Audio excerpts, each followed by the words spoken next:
Yapon zobiti.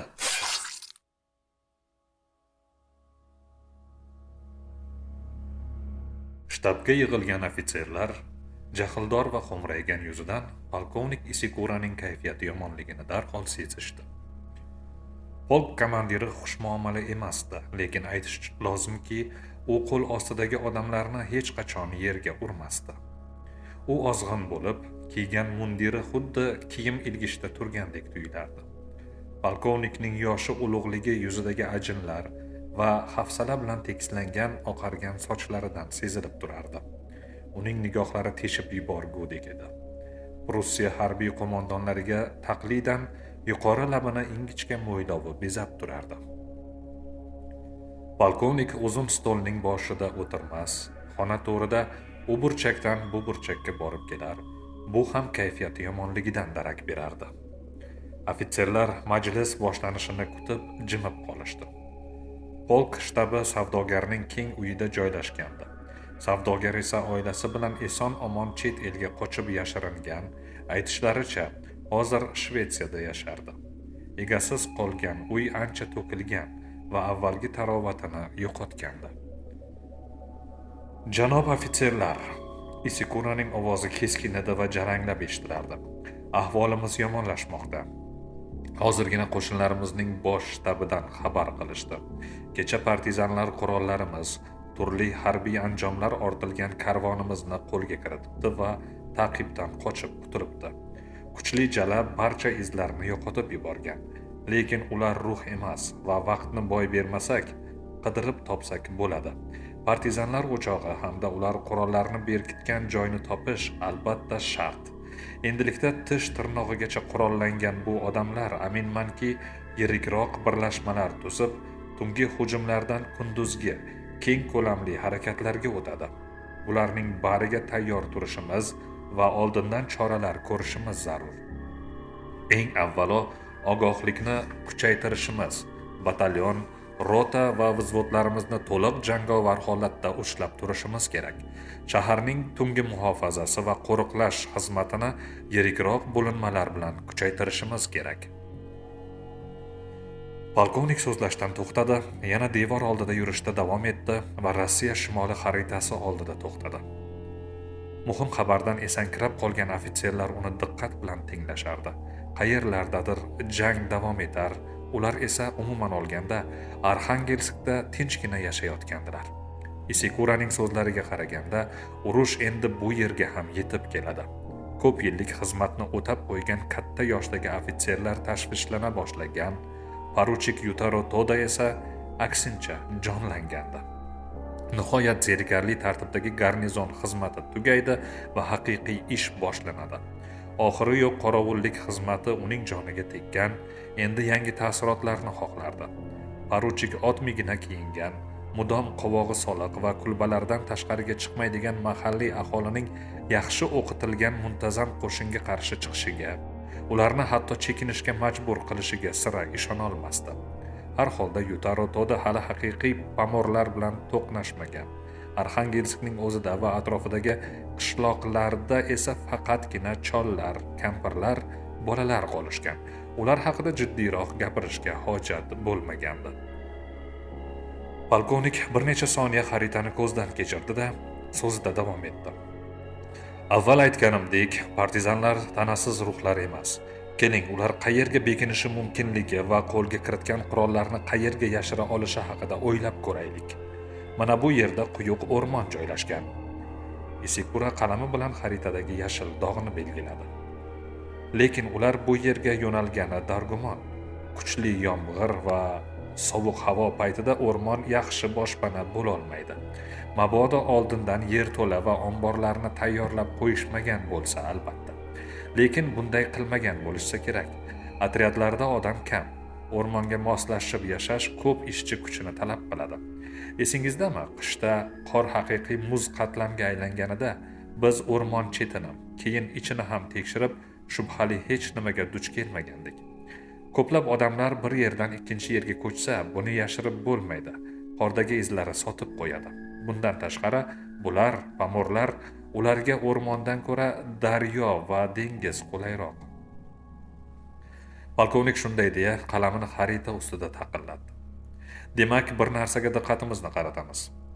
Arxangelskdan 30 chaqirimcha narida Solombala deb ataladigan baliqchilar qishlog'i joylashgan. U Shimoliy Dvinaning Oq dengizga quyilish joyida. Qishloq unchalik katta emas. U yerda yashirinish qiyin. Lekin bir qarashda shunday. Salombalada tashlandiq kemalar turargohi mavjud. Aytishlariga qaraganda turargoh kichkina joy emas. O'ylashimcha, partizanlar qo'lga kiritgan qurollarni aynan o'sha yerga yashirgan hamda o'zlari ham shu joyda qo'nim topishmoqchi. Yomon ob-havo tezda tugaydi, quyosh yo'llarni quritadi. Partizanlar esa Salombaladan bizning tayanch punktlarimizga, u yerda joylashgan qismlarimizga osongina yetib olishlari, ularga hujum qilishlari, qisqa janglardan so'ng o'rmonlarga bekinishlari yoki kichkina kemachalarda Solovetsk orollarigacha yetib olishlari mumkin. U yerga butun armiyani joylasa bo'ladi. Isikura yana jimib qoldi. Keyin diqqat bilan xaritaga tikildi. Yana so'zlay boshlaganida ovozidan darg'azabligi yaqqol bilindi. Albatta, partizan otryadlarining asosiy nishoni biz emasmiz. Ularning otryadi katta ehtimol bilan oq gvardiyachilarning asosiy qismi joylashgan Shenkurskka yo'naladi. Partizanlar ularning erkin harakatlanishiga yo'l qo'ymaydi yoki majoziy aytganda oyoq qo'lini bog'laydi. Shu yo'l bilan Qizil armiyachilarga orqadan faolroq harakat qilishga imkon yaratib beradi. Lekin bu faqat taxmin. Partizan qo'mondonlarining rejalarini aniqroq bilganimizda edi. Buni qanday uddalasa bo'ladi? Razvedkamiz bu yerda hech narsa qila olmaydi. Taxminiy partizan qarorgohlariga yuborgan bir nechta guruhimiz izsiz g'oyib bo'ldi. Mahalliy aholidan so'rab surishtirish natija bermaydi. Ular hech nima bilmasligini bahona qilib jim turadi yoki bizni battar chalg'itib, bezrayib, yolg'on gapiradi. Pul taklif etish yoki qo'rqitish yordam bermaydi. Tushunarsiz yovvoyi mamlakat. Polkovnik Isikura qalamni stolga tashladi. Shu kunlarda bosh shtabdan ko'rsatma olamiz. Keyingi barcha harakatlarimizni shunga ko'ra aniqlashtiramiz. Hozircha bizdan talab qilinadigani ogohlik va yana bir bor hushyorlik. Janob ofitserlar, sizlarga ruxsat. Poruchik Toda Yutaro, qolishingizni so'rayman. Bo'linma komandirlari shovqin-suron bilan joylaridan turib tashqariga yo'l olishdi. Yutaro Toda tik turgan holatda polkovnikka diqqat bilan qaradi. Isikura yana bir bor xona bo'ylab yurdi-da, poruchikka yaqinlashdi. U o'tirmadi va kichik ofitserni ham o'tirishga taklif etmadi. Poruchik, o'zingizni yaxshi tomonlama va aqlli ofitser sifatida ko'rsatdingiz. Sizdan ko'nglim to'q. Agar kelgusida ham vazifangizga xuddi shunday qunt bilan yondashsangiz, tez orada xizmat mavqeingiz ko'tarilishiga va'da beraman. Yutaro Toda ixtiyorsiz jilmaydi. Komandirdan maqtov eshitish yoqimli edi. Sizga maxsus va mas'uliyatli vazifani topshirmoqchiman. Isikura aytayotgan so'zlari muhimligini poruchik his etishi uchun bir zum tin oldi. Ya'ni jangovar razvedka operatsiyasi. Ishonchim komilki, partizanlar qo'lga kiritilgan yuklarni Salombalaga, aynan tashlandiq kemalarga yashirgan. Siz taxminlarim to'g'riligini tasdiqlashingiz kerak. Yarim rota askarni ixtiyoringizga olib, Salombalaga jo'nashingizni buyuraman. U yerni batafsil tekshiring. Har bir uy, har bir kemani sinchiklab qarang. Agar olib qochilgan qurollarni izlab topsangiz, ularning rejasini yo'qqa chiqarish bilan birga ko'plab oq gvardiyachilar va bizning askarlarimiz jonini ham saqlab qolgan bo'lasiz. Buni tushunyapsizmi? Xuddi shunday, qisqa javob berdi poruchik. Polkovnik oq oralagan kaltagina mo'ylovini barmoqlari bilan tekslab qo'ydi. Partizanlar qurollarni kemalarga emas, boshqa yerga yashirgan bo'lishi ham mumkin. Bu ham bir taxmin, lekin baribir emasmi? Ishonchim komilki, ular Salombalaga jo'nashgan. Eng yaqin ehtimol shu. Boshqa qishloqlar Arxangelskdan juda olisda joylashgan. Baribir qanaqadir izlarni topasiz. Qidiruvlaringiz natijalari haqidagi xabarlaringizni maxsus odam orqali yuboring. Salombala bilan telefon aloqasi yo'q. Bo'lganida ham foydasiz edi. Partizanlar ko'pincha ularni kesib, o'rab olib ketishadi. Tiklashga ulgurmayapmiz. Hozircha hammasi shu. Darvoqe, yana bir gap. Salombalada sizga tarjimon kerak bo'ladi. Otryadingizga praporshik Borisov biriktiriladi. U yaponcha gaplashadi. Boshqa bir qancha tillarni ham biladi. Praporshik sizga bo'ysunadi. Unga qattiqroq turing. U savodli ofitser, lekin o'zini ancha baland oladi. Tushundim, dedi Yutaro Toda. Buyruqni bajarishga ruxsat bersangiz. Ruxsat beraman. Polkovnik poruchikning qo'lini siqdi. Bu uning uchun kamdan kam hollarda qilinadigan odat edi. Sizga ishonaman. Yutaro Toda shtab joylashgan uy ayvoniga chiqdi va atrofga boqdi. Ko'rganlari uni quvontirdi. 2 soatlarcha oldin uy tomlari, nam yer va yoyilib ketgan ko'lmaklarni savalayotgan yomg'ir tingandi. Namlik bilan to'yingan havodan zo'rg'a seziladigan binafsharang tutun taralardi. Bulutlar yorqinlashgan, ular orasidan quyoshning shakli oqarib ko'rinar va tez orada kunlar isishini va'da qilardi. Kulrang tuman tarqab, bahoriy ranglar namoyon bo'la boshlagandi. Daraxtlar novdalaridagi g'unchalar sezilarli darajada bo'rtib qolgan, atrofda jigarrang, yashil va havorang manzaralar sezila boshlagandi. Poruchik ko'ksini to'ldirib toza havodan nafas oldi-da, ixtiyoridagi bo'linma tomon yo'l oldi. Uning bo'linmasiga biriktirilgan askarlar allaqachon o'sha yerda edi. Yutaro Toda yarim rotani safga tizib oldinda turgan vazifani qisqacha tushuntirdi. Operatsiyaning barcha tafsilotlarini oshkor qilmadi, chunki u ma'lumot tashqariga chiqib ketishidan cho'chidi. Askarlarga shahardan ketishlari, boshqa qishloqqa joylashishlarini aytdi, xolos. Erinmasdan har bir askarning qurol aslahasini tekshirdi. Bir nechtasiga ertalab tong saharda yo'lga chiqishga tayyor bo'lishlarini buyurdi. Praporshik Borisov bo'linmaga sal kechikibroq keldi. O'zini tanishtirdi, so'ngra komandir Yutaro Toda ixtiyoriga kelganini ma'lum qildi. Tanishishdi. Nikolay Borisov o'zi haqida qisqacha ma'lumot berib, Peterburgdagi Sharq tillari institutini tugatganini aytdi.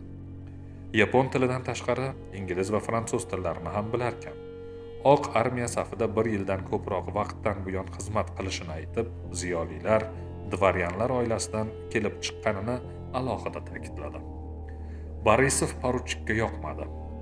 Qanaqadir rangpar ingliz harbiy mundirini kiyib olgan bu yigit qo'lidagi xivich bilan orasira sarg'ish etigining yoniga urib qo'yardi.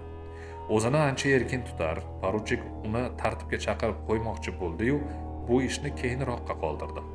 Praporshik o'zining xuddi imtiyozli tabaqadan kelib chiqqanini ko'rsatib qo'ymoqchidek, oqimtir ko'kish ko'zlarini qisib qo'yar, yupqa lablarini burishtirar, gap ohangi bilan yapon ofitserini kamsitayotgandek edi. Yorqin sarg'ish mo'ylabini chimdib qo'yar, o'zining bevosita boshlig'iga yuqoridan qarardi. Yutaro Toda ijirg'andi. O'zi bitirgan harbiy bilim yurtida ham shunaqa oliftalar paydo bo'lib qolar, lekin undaylarni tezda joyiga o'tkazib qo'yishardi. Lekin poruchik birinchi ta'siroti bilan xulosa qilmaslikni ma'qul ko'rdi, chunki u aldamchi bo'lishi ham mumkin edi. Qani, kutaychi, qaror qildi u.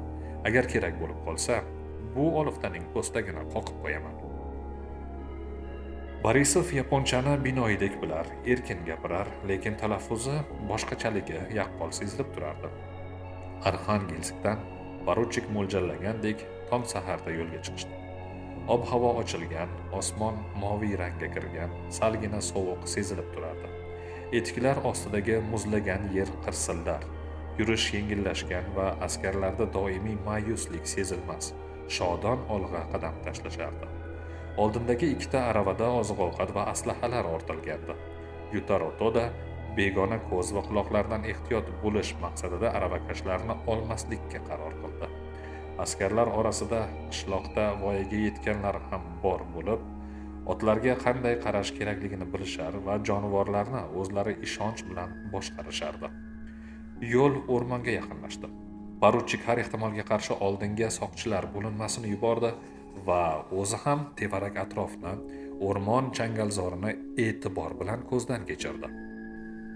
Praporshik ham yonma-yon borar, gapni gapga ulashga harakat qilar, lekin Yutaro Toda qisqa javob qaytarib qo'ya qolardi. Muhit ham suhbatga qulay emas, qolaversa poruchik o'zi haqidagi tafsilotlarni hali yaxshi bilmaydigan odamlari bilan baham ko'rishni yoqtirmas. Buning ustiga praporshikni hech jini suymayotgandi. Salonbalagacha 3 sutkacha yo'l yurishdi. Kechalari palatkalarda uxlashdi. Atrofni kuchaytirilgan qorovullar qo'riqladi. Yarim rotada 70 nafar askar bo'lib, ovqat gulxanda pishirilardi. Poruchik harbiy xizmatchilar uchun belgilangan ovqat rejimiga qat'iy rioya qilardi. Kechalarning birida yapon otryadi o'qqa tutildi.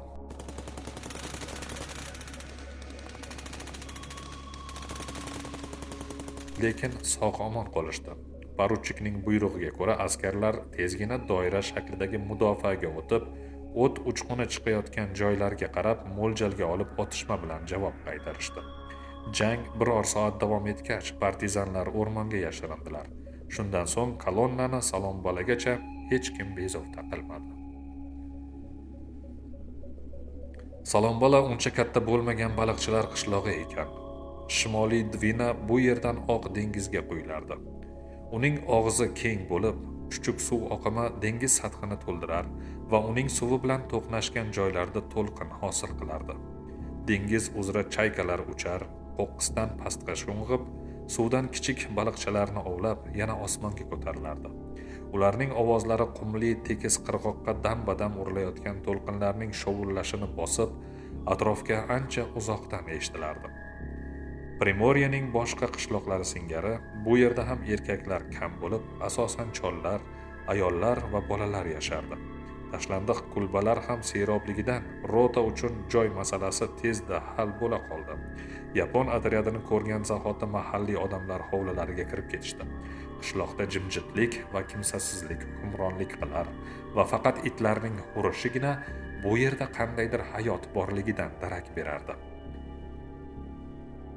Polkovnik Isikura partizanlar qo'lga kiritgan qurollar va aslahalarni tashlandiq kemalarga yashirgan bo'lishi mumkinligini aytgandi.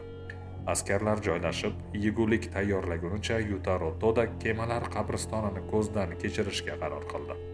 Biroq ko'rganidan so'ng aqli shoshib qoldi. Chunki bu yerda 100 tacha kema bordir. Qolganlari o'z umrini o'tab bo'lgan baliqchilar kemasi bo'lsa kerak deb o'ylagandi. Biroq vaziyat butunlay boshqacha edi. Turargohda minglab kemalar bo'lib, ularning son-sanog'iga yetish qiyin edi. Qirg'oq tomonda kemalar bir-biriga tartibsiz qalashib, ufqgacha tutashib ketgandi. Ular orasida temirdan qurilganlari, har xil maqsadlar uchun yog'ochdan yasalgan turli o'lchamdagi kemalar ham bor edi. Ular zich turar, to'lqinlar tebratganida bir-biriga urilar va tinimsiz guldiragan, qarsillagan shovqin eshitilardi. Ba'zi joylarda paluba qurilmalari, ularning ustida esa machta siniqlari ko'rinib qolardi. Mahalliy aholi yaqinroqdagi kemalarni o'tin uchun, ba'zi taxtalarni esa uylari uchun ajratib olib ketar. Shundan so'ng ularda kattakon yoriqlar paydo bo'lib, shpangoutlar xuddi qirg'oqqa chiqarib tashlangan kitlarning qovurg'asi singari ko'rinib turardi. Chirigan daraxt va suv o'tlari hidi ufurar.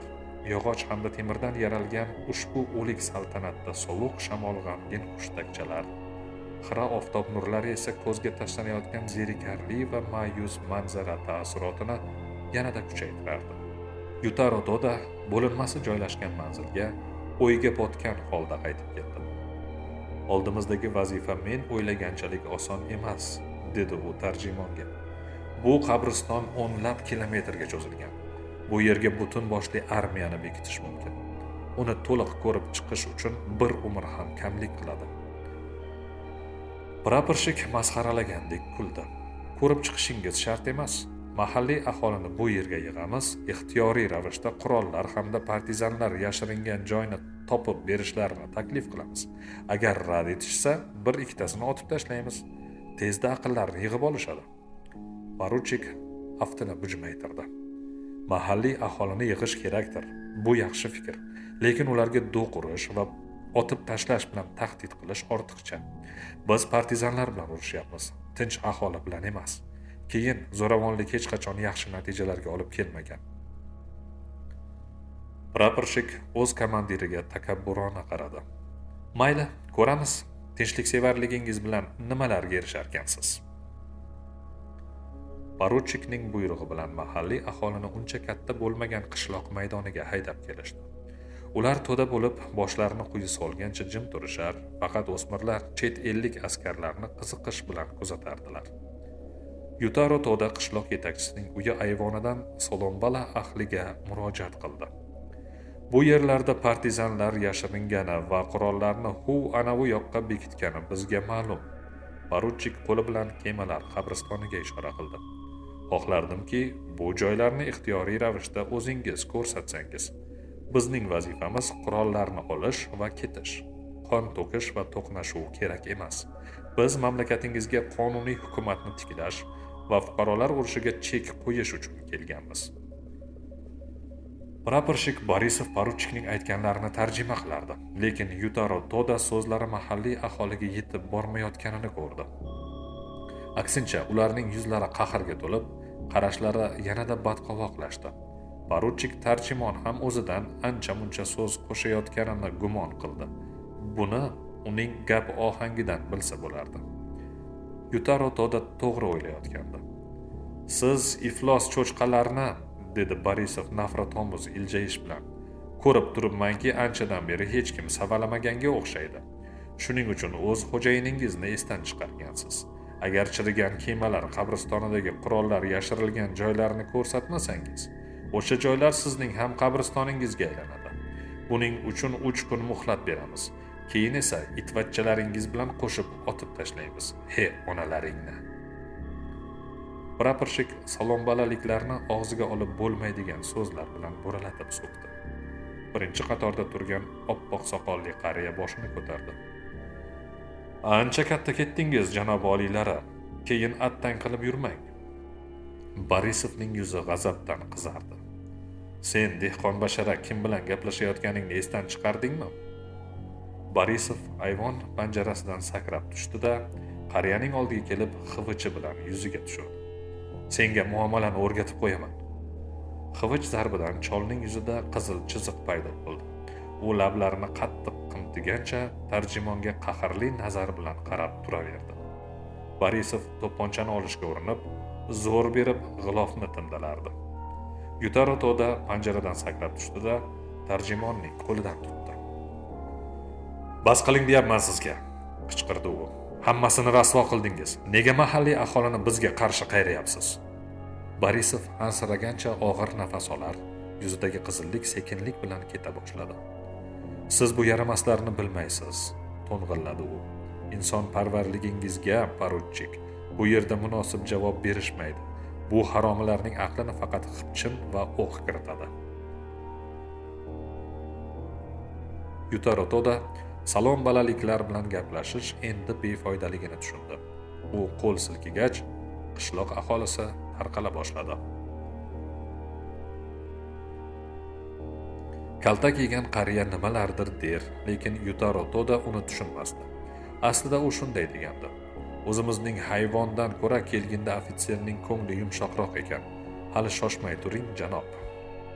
Mo'ysafitga bu so'zlari qimmatga tushishi mumkin edi, lekin praporshik Borisov allaqachon xona ichiga kirib ketgandi.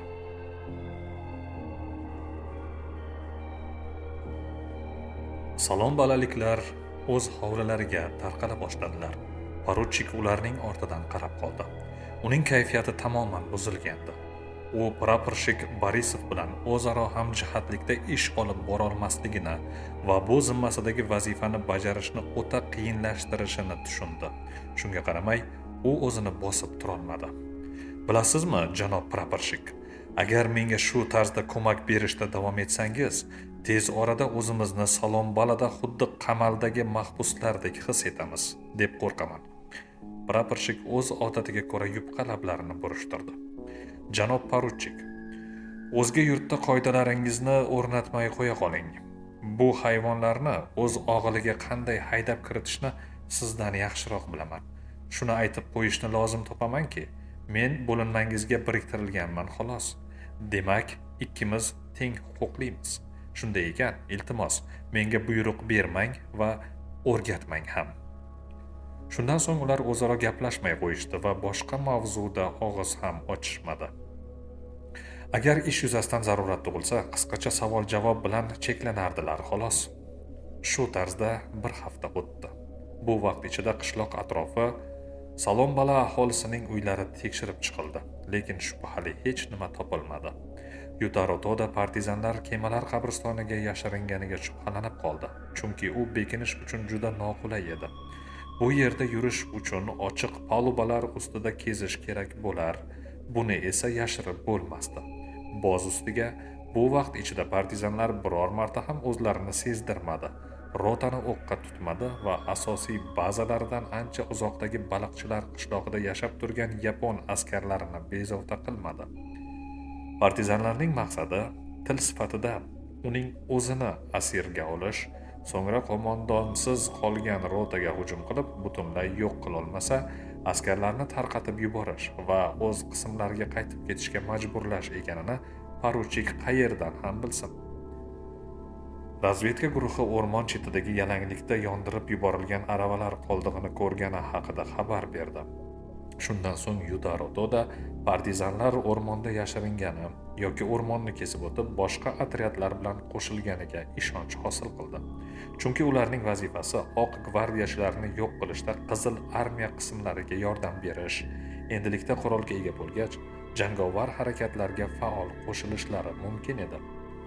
Mulohazalar o'z yo'liga, lekin polkovnikning buyrug'ini bajarish shart va Yutarotoda askarlari bilan ulkan kemalar qabristonini birma-bir tekshirishga kirishdi. Shimolning ko'zga tashlanmaydigan bahori o'zining kelgani haqida borgan sari dadilroq xabar bera boshladi. Osmonda bulutlar deyarli qolmagan, uning keng yuzasida faqatgina mayda bulutchalar suzib yurardi. Lekin u ko'zni qamashtiradigan darajada moviylashmagan, rangpar, oqish rang ko'k, xuddi yangi tug'ilgan chaqaloqning hali asl rangiga kirib ulgurmagan ko'zlarini eslatardi. Dengizdan hanuz sovuq, izg'irin shamol esar, lekin muzlar erir hamda g'ovaklashib, namga to'la boshlagan, qorayib o'z joylarini tobora tiniq suvga bo'shatib bermoqda edi. To'g'ri, vaqti bilan yomg'ir yog'ib turardi. Qop-qora bulutlar suzib yurar, pag'a bo'lar, ularning quyuq hovurini ko'zni qamashtiruvchi chaqmoqlar tilka pora qilar, momaqaldiroq tovushi xuddi artilleriya ovozini eslatar. So'ngra yomg'ir to'ri atrofga parda tutgandek bo'lardi. Lekin yomg'ir iliq edi. Undan so'ng daraxtlarni yashil bug' qoplab olar, devorlar atrofidan ilk maysalar nish urib chiqar, o'rmonning o'zida esa doimgi xo'mraygan qoramtir rang yo'qolib, o'rniga sekin-asta jigarrang, och qizil va ko'kish ranglar namoyon bo'layotgandi. Mahalliy aholi bahoriy mavsumga tayyorlanardi. Qirg'oqda uzun xodalarda ov to'rlari quritilar, gulxanlar yonar, qozonlarda yelim eritilib, u bilan qayiq va qayiqchalarning yon devoridagi teshiklar bekitilar, kichikroq kemalar devoriga surib chiqilardi. Salom-Balaning mahalliy aholisi endi yapon askarlaridan qo'rqmay qo'ygan, har ikki tomon o'z yumushi bilan band edi. Ularning biri oilasini boqishi, boshqasi esa qo'mondonlik topshirig'ini bajarishi kerak edi. Baliqchilardan botirroqlari allaqachon dengizga chiqishni boshlagan va o'lja bilan qaytayotgandi. Ilgarigidek yetuk yoshdagi erkaklar ko'rinmas, biroq ovchi chollar ham o'z mahoratini yo'qotmagan. Qo'rg'onlarda kumushrang tovlanayotgan baliq tangachalari quriyotgan zaminni bezab turardi. Yapon askarlarining oziq-ovqatlari taqchillashib borar, chunki o'zlari bilan ko'p zaxira olib kelishmagandi. Shuning uchun baliq ularga juda asqatardi. Poruchik askarlarni diqqat bilan kuzatar va mahalliy aholiga faqat yaxshi muomalada bo'lib, ularni xafa qilishlariga yo'l qo'ymasdi. Hech qanday zo'ravonlik va yig'imlar yo'q edi. Salom-Balaliklar o'zlariga nisbatan bunday munosabatni darhol qadrlashdi va o'ljalarini yaponlar bilan baham ko'ra boshlashdi. Pul olishmas, yapon iyenasi bu yerda ish bermasdi. Mol ayirboshlash gurkiradi, ip, eskirgan etik, kiyimlar, teridan qilingan tasmalar va qo'yinki askarlarning allaqachon almashtirilishi kerak bo'lgan bor buyumlariga baliq berilar, baliqchilarga esa kundalik og'ir yumushlarida bu buyumlarning foydasi tegib qolardi.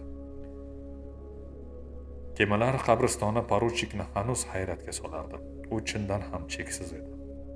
Yutarotoda tushunmasdi, nega pamorlar kemalarni tashlab yuboradi, nahotki ular biror nimaga yaramasa.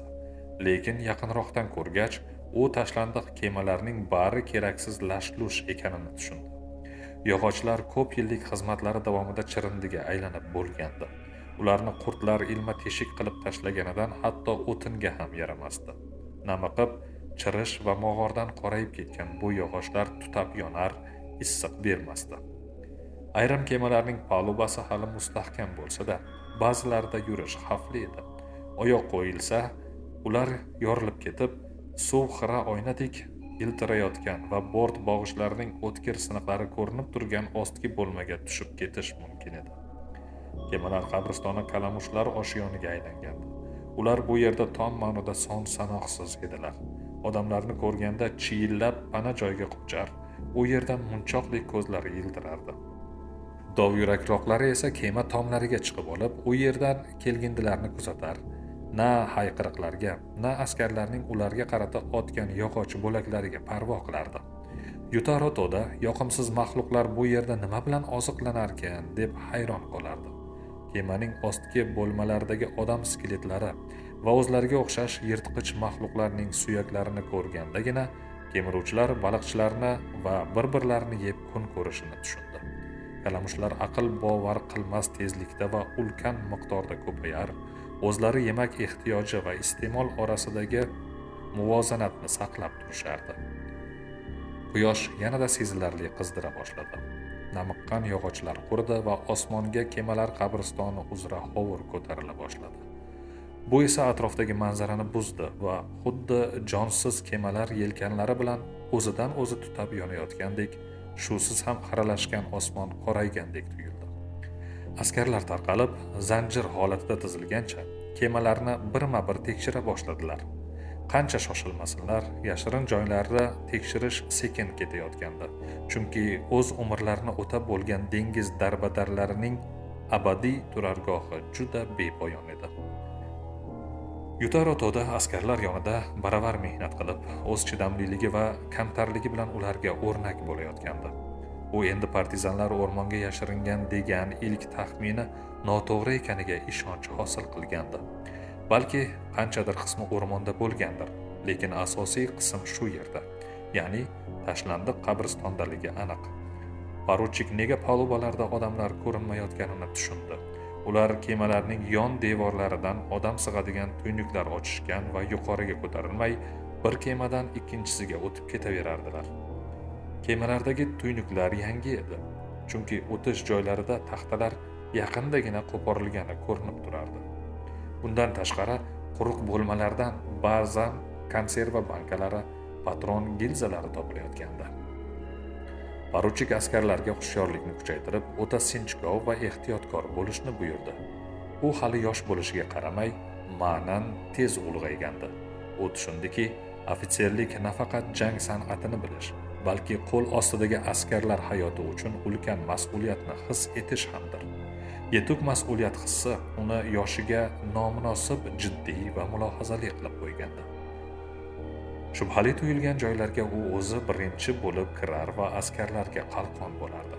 Askarlar ham buni munosib qadrlashar, komandir bilan o'rtalarida kishilarni umumiy xavf birlashtirganda yuzaga keladigan oddiy va o'zaro ishonchga asoslangan munosabat yuzaga kelgandi. Tashlandiq kemalarni tekshirish shunday xulosa qilish imkonini berardi. Kunduzi partizanlar aynan shu yerda yashirinib o'tirishadi, tunda esa qishloqqa chiqib, pamorlar bilan muloqot qilishadi. Ulardan oziq-ovqat olib, yashiringan joylariga qaytishadi. Ular hali yapon bo'linmasiga teginishmayotgan edi. Ko'rinib turardiki, demak, xorijlik harbiylar partizanlarga hozircha xalaqit berayotgani yo'q. Lekin Yutarotoda partizanlar tez orada bo'linmani yo'q qilishga urinib ko'rishini yaxshi bilardi. U o'tkir ichki sezgisi bilan qishloqda kuchayib borayotgan taranglikni his etib turardi. Hali sovimagan o'choqlar, bo'lmalar shiftidagi yangi qurum izidan partizanlar shu yerdaligini bilsa bo'lar. Yapon askarlari siljigan sari ular ham tobora kemalar qabristonining ichkarisiga qarab ketayotgandi. Yuz bergan bir ko'ngilsiz voqea ham partizanlar harakat boshlashga tayyorligidan darak edi. Kunlarning birida praporshik Borisov yo'qolib qoldi. U eski kemalarni ko'zdan kechirish ishlarida qatnashmayotgandi, chunki u yerda tarjimonning keragi yo'q edi. Borisov xivichi bilan etigining qo'njiga urgancha qishloqda aylanib yurar, ba'zan surbetlarcha uylarga bostirib kirib, mahalliy aholiga yopishib qolar, gohida qayiqda dengizga ketar, kichkina to'rini tashlab baliq ovlardi. Xullas kalom, u o'sha kuni qaytmadi. Qidiruvlar hech qanday natija bermadi. Pamorlarni so'roqqa tutib ham vaziyatni oydinlashtira olmadilar. Ular goh imo-ishora, o'rni kelsa, uzuq yuluq so'zlar bilan Borisov tong qorong'usida qayiqda suzib ketganini, shu bo'yi qaytmaganini bildirishdi. Shamol esayotgandi. Hoynahoy u qayiqni ag'darib yuborgan bo'lishi ham mumkin. Praporshik qirg'oqqacha suzib kelolmagan, chunki qo'pol issiq kiyimi xalal bergan va suv ham muzdek edi. Bunaqa sovuqda uzoqqa suzolmasdi odam. Va shunday bo'lib chiqdi ham. Tez orada ag'darilgan qayiqni to'lqinlar qirg'oqqa sudrab keldi. Hamma dalillar praporshikning baxtsiz hodisa tufayli halok bo'lganini tasdiqlab tursa-da, Yutaro Toda tarjimon cho'ktirib yuborilganiga ich-ishidan ishonardi. Qo'polligi va mahalliy aholini yerga urishi oqibatida pamorlar undan nafratlanib qolishdi va qutulish payiga tushdilar. Bu birinchidan. Ikkinchidan esa partizanlar praporshikni yo'q qilib, yaponlarni salom balaliklardan ajratib qo'ydilar. Ularni muloqot qilish imkonidan mahrum qildilar. Demak, yaponlarni yakkaladilar. Yutaro Toda bo'linmasi bilan bu yerdan ketishlari kerakligini anglab turar, xavf kundan kunga kuchayib borar. Lekin tartib-intizom va ofitserlik burchi o'zidan yuqori turuvchi boshlig'ining buyrug'ini bajarishga undardi. O'sha yosh ofitserning taqdirini tubdan o'zgartirgan kuni rota odatdagidek kemalar qabristonini ko'zdan kechirishga chiqqandi. Qo'lda miltiqlarni otishga tayyor holda ushlab, har bir xona, har bir bo'lmani ko'zdan kechirishar, ohista va ehtiyotkorona siljishardi. Yutaro Toda askarlarga ko'z quloq bo'lib, atrofga sinchiklab nazar solardi. To'satdan tilladek yaltiragan nimadir uning e'tiborini tortdi. U engashib, paluba taxtalari tirqishidagi miltiq patroniga ko'zi tushdi.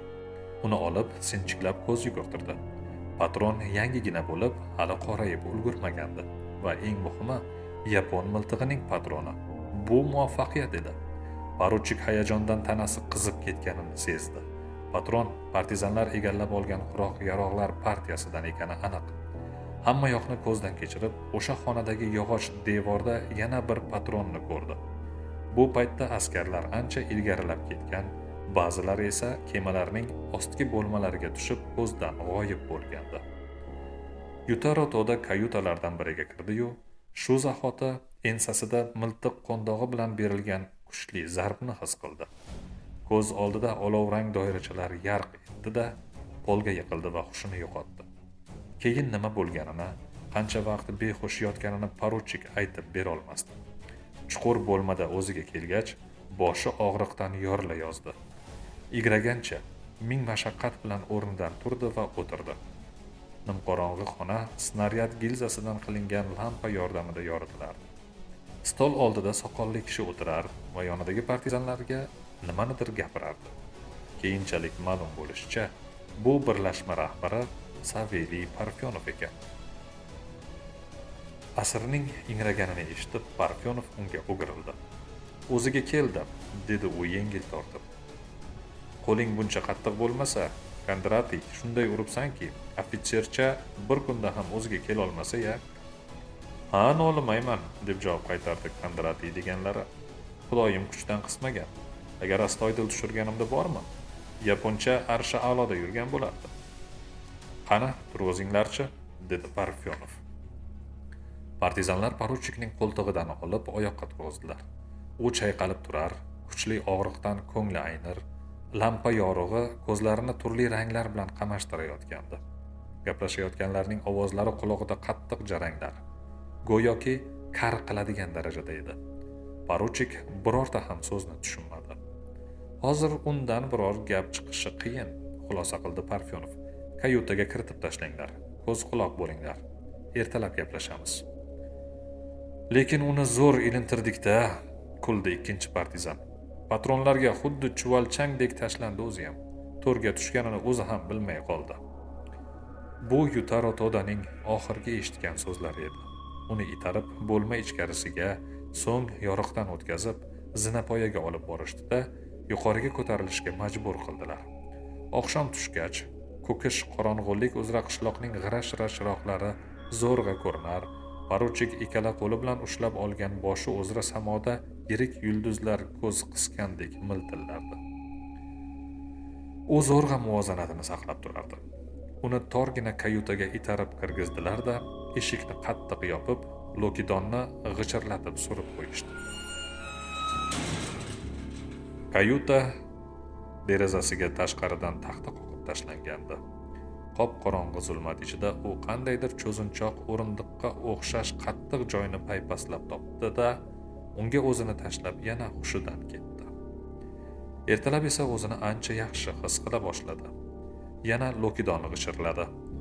Yorishgan kun nurlari kayutaga tushdi. Poruchik oyoqqa turdi. Baland bo'yli, xuddi qolganlari kabi sersoqol, yelkasiga miltiq osib olgan partizan asirga xonadan chiqishini ishora qildi.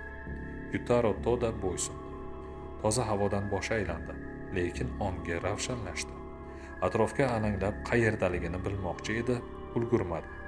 Partizan unga bo'lmaga tushishni buyurdi. Ular boshqa kemaga o'tdilar va yana o'zlarini tutayotgan lampa bilan yoritilgan keng xonada ko'rishdi. Bir kechada bu yerda hech narsa o'zgarmagandi. Kecha ko'rgan baquvvat gavdali, soqolli kishi stol atrofida o'tirar, xaritani ko'zdan kechirardi. To'g'ri, partizanlar soni anchagina ortgandi. Endi 10 tacha odam bor edi. Asirga suv berishgandan so'ng u batamom o'ziga keldi. Askarlarimga nima bo'ldi ekan? O'yladi Yutaro Toda. Rotada ochig'i podporuchik Gyoda ham bor edi, lekin u qo'mondonning joyini egallay olarmikan? Irodasi hali ancha zaif. Keyingi voqealar poruchikka fikrlashga imkon bermadi. "Ruscha gapirasanmi?" so'radi Parfyonov. Yutaro Toda indamadi. Unga yana qandaydir savollar berishdi, lekin poruchik ularning ma'nosini tushunmadi. Jin ursin, tarjimonni cho'ktirib olib shoshimizda, afsuslandi Parfyonov. Uni bu yerga olib kelishimiz kerak edi. Hozir ancha foydasi tegardi. Itga it o'limi, o'ldiradi nim qorong'ulikda farqlash qiyin bo'lgan Pamur. Shundaylikka shunday, lekin ba'zan itlarning ham foydasi tegadi-da, norozilik bildirdi Parfyonov. Endi bu ofitserchani nima qilamiz? Balki Kondratining yordami tegar, taklif kiritdi kimdir. Ilgari matrosligida Yaponiyaga suzib borgan deyishgandi. Nahotki ularning tilini o'rganmagan bo'lsa? Xo'sh, chaqiringlarchi. Hammaning diqqat markaziga tushib qolgan Kondrati o'zini muhim shaxsdek his eta boshladi. Undan yaponchalab so'rachi, kim u? Topshirig'i nima? Buyruq berdi partizan bo'linmasi boshlig'i. Kondrati yaponchaga o'xshash bir ikkita so'z aytib ko'rdi, lekin iboralar butunlay boshqacha talaffuz qilingani uchun Yutaro Toda hech vaqoni tushunmadi. U yelkasini qisdi. Hali yetilib ulgurmagan tarjimondan yuzini ters o'girdi. Bu yaponmasdir balki, qaysarlik qildi Kondrati o'z obro'sini tushirgisi kelmay. Ularda har xil millatlar to'lib yotibdi. Parfyonov afsuslangan namo bosh chayqadi. Sening tarjimonliging, Kondrati, xuddi etikdan yasalgan minomyotga o'xshaydi.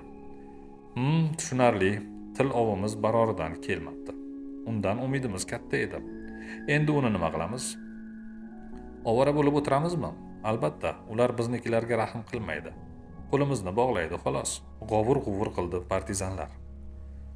To'g'ri aytasiz, rozi bo'ldi Saveli. Otib tashlansin. Barja palubasiga chiqishdi. Shamol esar, kun sovuq edi. Kema qattiq chayqalardi. Osmonda esa davomli yomg'irni va'da qilayotgan pastki qismi qoramtir bulutlar suzardi. Bahor havosi o'zgaruvchan edi. Poruchikni barjaning uchi tomonga turg'izib qo'yishdi. U beixtiyor pastga qaradi. Barja ba'zan yonboshi bilan narigi kemaga urilar, ba'zan esa nari surilardi. Suv chayqalar, sachragan tomchilar yapon ofitserigacha kelib tegardi. Ko'mish ham kerak bo'lmaydi. Xuddi birov haqida o'ylayotgandek fikr yurita boshladi u. Kemalar o'rtasida majaqlanadi. Keyin suv jimgina tubiga tortib ketadi. Partizanlar poruchikning ro'parasiga turib olishdi. Biri zatvorni shaqillatib tortdi, Mo'ljalni oldi, tepkini bosdi, lekin o'q otilmadi. Patron o'qdonga tiqilib qolgandi.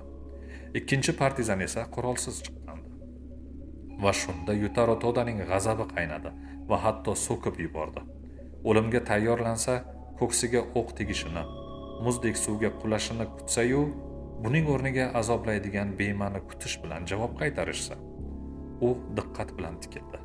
Partizanning qo'lida yaponlarning qo'pol muomalaga o'rganmagan Arisaka nomli miltig'i bor edi.